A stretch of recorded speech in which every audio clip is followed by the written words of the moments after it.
Thank you, Mr. Chairman. Thank you, Mr. Secretary. I think we all understand how difficult the decisions are that need to be made these days. And these are not decisions that we ever wanted to make. Sometimes we're probably afraid to know if we're right or wrong. But in any case, I have to ask you a few questions. On the balance sheet of AIG that was submitted earlier this month in their 10K, the balance sheet showed that AIG had an exposure to the yield curve of $500 billion, which is 5 times greater than it ever had in equity. At what point is enough enough?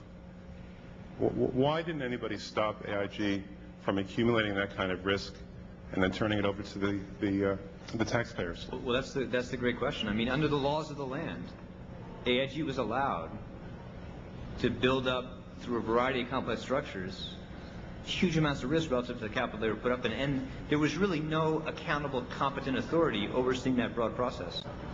And that's what put us to the point where, again, the government had no choice but to come in and try to unwind this in a sort of carefully measured way.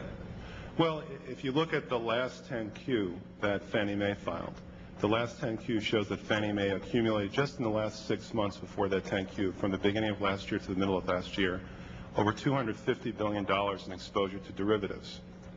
Again, at what point do people say enough is enough? This is too dangerous for the system to be allowed. Well, but again, this is not something that I can respond to carefully and thoughtfully without looking at the particular issues in this context. In the context of Fannie and Freddie now, they are very large institutions. They've got a very complicated set of risks they have to hedge. They've got an elaborate risk management framework over them with a much more powerful supervisor now looking over those basic judgments. But I wouldn't infer from looking at that one piece of their 10K whether that's at a risk of leaving. They're designed to make them safer, not more risky. Well, in fact, the total exposure at that point, in June of last year, for Fannie Mae was over $1 trillion, about $1.5 trillion of exposure to derivative. Is it fair to say that contributed to its failure? And if so, at what point should someone have said enough is enough? Again, Fannie and Freddie were also not under a appropriately sophisticated oversight framework with adequate powers prior to the legislation Congress passed last summer. So, but again, you don't think you can measure the risk in their exposure by looking at that piece of the balance sheet. If one's priority at this point were to say there should be no more need for taxpayer bailouts, that the way to deal with systemic risk is to prevent that risk from happening in the first place, what kind of substantive rules would you see being imposed on these kinds of institutions to prevent the taxpayer from being on the hook? That is all our objective. Again, the most simple way to frame it is capital. Capital. Capital. Capital sets the amount of risk you can take overall. Capital ensures you have big enough to absorb extreme shocks. You want capital requirements to be designed so that, given how uncertain we are about the future of the world, given how much ignorance we fundamentally have about some elements of risk, that there is a much greater cushion to absorb loss and to save us from the consequences of mistakes in judgment and uncertainty in the world. That is in a simple way, that's the best solution to these things. And that is not going to be something the market's going to provide on its own. That's something we have to impose through standards set in regulation. Is it fair to say that if an organization like AIG had been subject to margin calls, things never would have gotten as far along as they did and we wouldn't have had this kind of exposure today? I'm not quite sure that's fair, but you're right.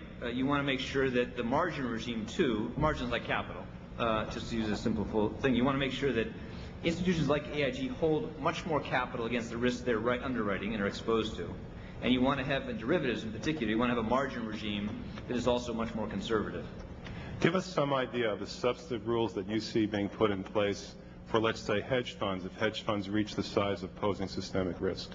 If an entity that is not now a bank were to rise to the point in the future where, because of its structure, because of how connected it is to the system, because of its relationships that roll in these markets, it could pose systemic risk, then in our judgment, they should be brought within a framework similar to what we're going to impose on large, complex, regulated financial institutions. And that means a fully elaborated set of capital requirements on liquidity, on risk management, that are applied and enforced on a consolidated basis by a competent authority. And does enforcement really mean that at some point somebody's going to say to an institution like AIG, enough is enough? Absolutely. That's what the great virtue of a capital requirement is. It does constrain the amount of risk you can take.